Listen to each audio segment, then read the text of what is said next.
My name is Meghan MacDonald, and I am a peer mentor for Academic Programs International.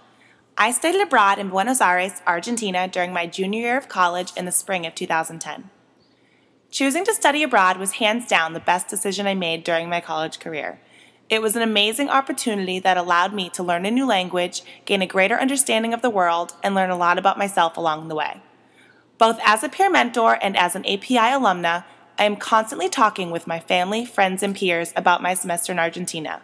And in these conversations, I often encounter skepticism about South America as a legitimate place to study abroad. I feel that this negativity stems from common misconceptions, stereotypes, and misunderstandings about Latin America and the people that live there. Because I loved living in Argentina so much, I have tried to use my role as a peer mentor to encourage others to be more open-minded about traveling to different regions of the world. I find that the best way to do this is to respond to questions or comments in a way that educates my peers and helps to turn their negative perceptions about South America into positive ideas. An issue of concern that seems to come up a lot when I speak of studying abroad in South America is safety. People constantly ask me whether or not I was afraid of being mugged, assaulted, or even kidnapped while living in Argentina. Though in parts of South America it can be unsafe for American students to travel or live, this does not apply to the entire continent. It is important for people to realize that kidnapping and other forms of violence are not things that are unique to one country or one region of the world. Every single country on the planet, including the United States, those in South America, and even those in Europe, can be dangerous for someone who is not careful and aware of his or her surroundings. Traveling to a region of the world that people associate with violence, like parts of South America, does not necessarily mean a student will be subjected to or even anywhere near that violence. The type of situations that a student places him or herself in while studying abroad determines the likelihood of their being subjected to violence. Personally, I never felt endangered when living in Argentina or traveling throughout the country. I was always careful and very aware of what I was doing and who was around me.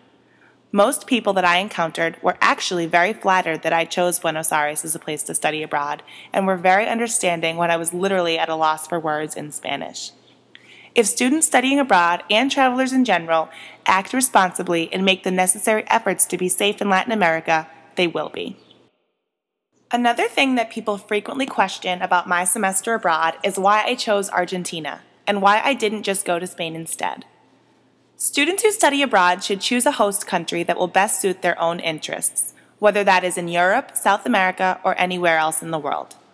Personally, I chose Buenos Aires because of my general interest in Latin American history, but I took more than important names and dates home with me for my semester abroad.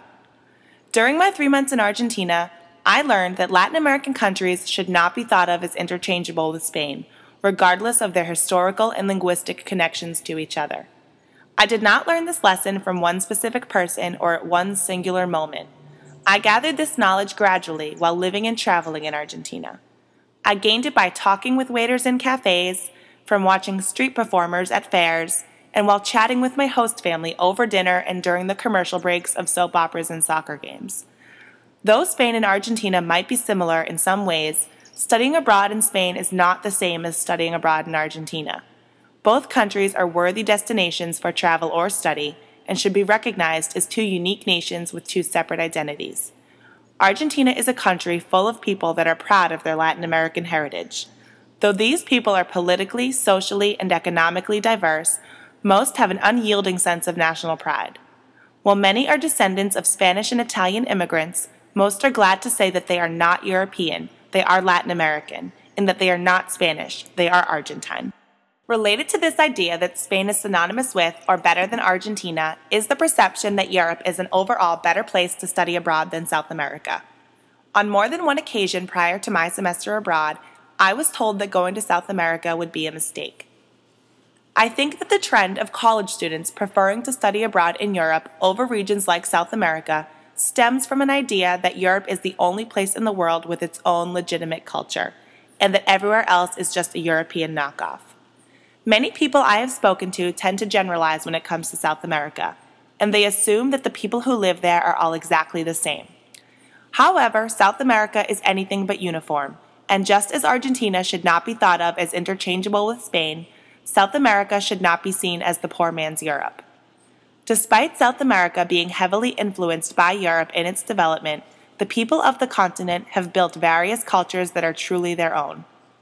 As one of the most geographically diverse regions in the world, South America is covered with jungles, mountain ranges, volcanoes, glaciers, deserts, salt flats, and farmlands. And the people that live on these lands are as diverse as the geography.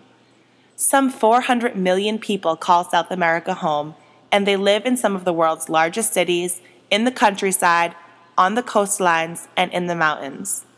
Though the majority of the South American population is comprised of people from European, indigenous, and African ancestry, there are also significant minority populations that have become very influential in politics and culture, like the Japanese community in Peru and the Jewish community in Buenos Aires. Nearly every world language is spoken on the continent of South America. Aside from dialects of Spanish and Portuguese, French, German, English, and Dutch are also spoken in various regions, and hundreds of indigenous languages can still be heard around the continent today. Overall, the decision to live or study abroad is a personal one, and in the end, each student must pick the destination that is right for him or her, regardless of other people's judgments or negativity. South America is an amazing place. It is full of diversity and alive with culture. It should not be left out of the drawing hat as a place to travel because of stereotypes or misconceptions, or because everyone says that Europe is better. Not one word can be used to describe all of South America. It is a beautiful place with beautiful people, and the opportunities there are truly endless.